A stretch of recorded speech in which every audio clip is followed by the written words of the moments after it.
Always the Sun, who wants to get down to the fence. Kenya Maroons, who wants to be on the rail. The greyhound between them is Utter Madness, and he's well on the market at $4. What can you tell us about him? Exactly like you said, the way I looked at the race, he's got a terrible box draw. Kenya Maroons is going to hold the fence. Always the Sun's going to want to come down. I rate them all to have similar, most probably early sections, 5.15 to 5.20, and that'll most probably really, in my personal opinion, open up something like Select Kyron, who should get a clear unimpeded run and get the flyer with the vacant box in 5. So I'd be really keen to see what Kenny Bailey thinks about his chances. All right, let's get to Corey Smith, who's with a part owner of Tim Zoo and Ken Bailey, but tonight he's the trainer of Select Kyron. Yeah, Select Kyron, Kenny Bailey, half to Tim Zoo. It jumps off the sheet at us. Yeah, no, he's. I think he'll make a 600 metre dog the way he's starting to. So hopefully, Tim Zoo's going up to Brisbane to have a go at the longer distance next week. So yeah, hopefully he's drawn well. So if he can jump like he can, sort of get a sit on him, well, hopefully he can run over the top of him. And what about this bloke? He's got a 29.53 running second, the 29.60 when he's got the chocolates. He's been racing in some serious races for this class of race, and he looks like he's going to be hard to beat tonight. Yeah, no, look, as long as he begins, but he's drawn perfect. So yeah, so hopefully he jumps and can get clear going to the corner. All right, well, good luck to Ken Bailey and good luck to the connections of Tim Zoo as he heads up to Queensland. He's going to be hard to beat up there, and I can't wait to see him strut his stuff potentially over the 5.50. An intriguing distance, but I'm looking forward to it. Yes, indeed, Smithy. A lot happening up in the Sunshine State over the next couple of months. In the meantime, we're coming up to race 6 here on Sandown Cup Night, and for our audience in Sky Racing 1, this bloke here, Nathan Rooney, he's tipped the first 5 winners on the program. Who do you like in race 6? I really like Select Kyron. Box number 4 here, my numbers are 4, 1, 3 and 6. I think there's a little bit of tightening between 1, 2 and 3 early. I think Select Kyron's got really good speed, runs a straight line, vacant box in 5, not a great deal of pace in 6, 7 and 8. He can roll straight to the top. He can run 29.5 around here. He's most probably coming back in grade slightly. I think he's a nice little bet to offset box number 4 here tonight, Select Kyron. For second, number 1, Kenya Maroons, a greyhound who's going to relish box 1. I think he's going to relish 500 metre racing. He's just got to hold his spot in the run to the corner. For third, number 3, Always the Sun, will want to get down to the fence in a strong kennel with Brooke and Jamie Ennis. He's got enough ability. He's just got to get the box manners spot on. He's not over-possessed with early speed. For fourth, I put in number 6, Centauri Breeze, a greyhound who's been consistently racing at Sandown and holding a good form line. 4, 1, 3 and 6, my numbers. Sandown Park, race number 6. For Guru Nathan Rooney, and of course following this race it is race 7, which means it is the main event of the night, the Group 1 Sandown Cup for 2025. Before that, race 6. Let's get up with Dan.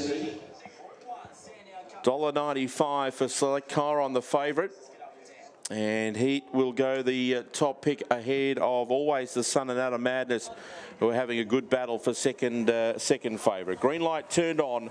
The Morty Alex Super Rules, they're set to run. Favourite the blue.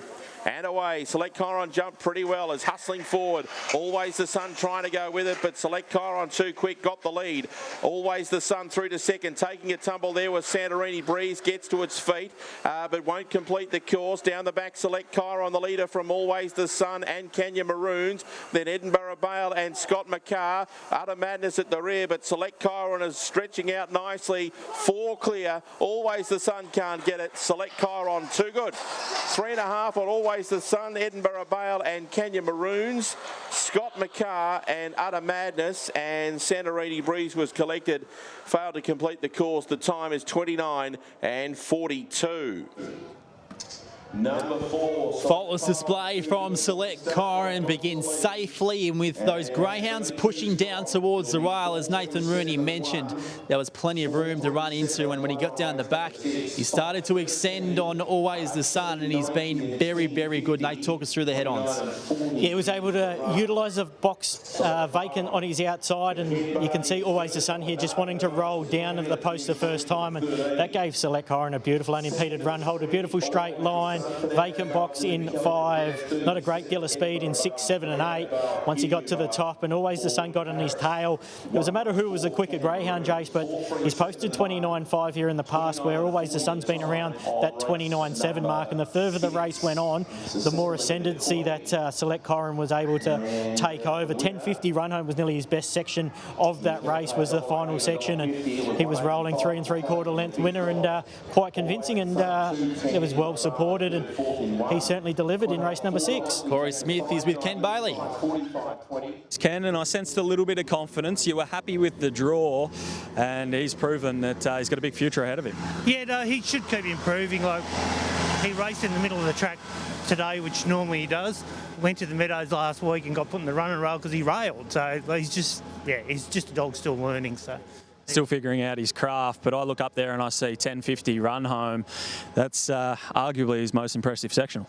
Yeah, look, he's been doing that at home, so we we're going to race him until the Pink Diamond for the wonderful win over the 650 or 680.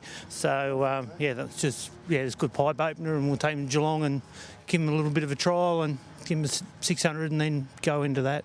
So Pink Diamond is my name? Yep. All right, well, good luck with that. There's plenty of money on offer at the Pink Diamond, and I reckon this bloke's going to be hard to beat. So Select Corin is an impressive winner. He's going to get stronger and stronger as he goes on, I reckon, and we might have a big future ahead of him. He's pretty handy, Select Corin. I remember just before the Launching Pad series, Nath, going through some of the race data, he had some ripping speed through the first turn. So he's obviously got it under the bonnet, and we've seen it tonight. He's getting stronger with racing, so interesting they're going to step him right up in distance, but 10.50 on the run home, as we talked about, the further the race went, the stronger he got, and he runs a nice straight line early, and he has got some speed. We've seen that in the past. He ran 5.13 tonight, but he's pretty much a 5.10 dog early, so he's certainly a greyhound on the up, and if he doesn't quite stay that 680 trip that they're going to push him to over the Pink Diamond, I think he can well and truly come back to the 595 and then the 600 around the Meadows and race through his grades. There's a lot of 1 to 6 win events, forecast and races of that likes, which will most probably be right up Select Corin's alley. And with that early box speed on them corner starts, if you can run 5.10 out of the 500 boxes, when you get to the 600 and you can still run that speed, you'll be able to get through that corner start. As they funnel up, you might be off and gone. So he's got plenty of options, Kenny Bailey, what he does with him going forward, but he's a nice pup for the kennel, and he'll continue to win plenty more races at metropolitan level. Select Corin very good in race 6, and importantly, the man to my right, the Bald Eagle, Nathan Rooney, the Guru, has tipped half the card. Well, we're halfway there. We're living on a prayer, but yes, love that. We've got our best bet still to come, and a couple later on the night that we're keen on. So we're 6 from 6 at Sandown Park. Group 1 kicks off 7 from 7, hopefully, and we'll see how we go. And this is Tim Bull. Of course, Tim Bull, the MP from Parliament, out here at Sandown tonight. So awesome to have the support of both major parties of the Victorian government who really get behind greyhound racing, and as proven by their investment into the new Cranbourne redevelopment. So great to see Bully here on track and getting a photo with the winner of the 6th, which was Select Corin. Time to get on with it. We are only 12 minutes away from the Group 1 Sandown Cup. It's time to hone into what this race looks like and how it might play out, and a look at the market before we carve into these replays from last week. Lady Wilson, the favourite, as expected, $2. Pass mark $4.40. Raiders Guide $4.80.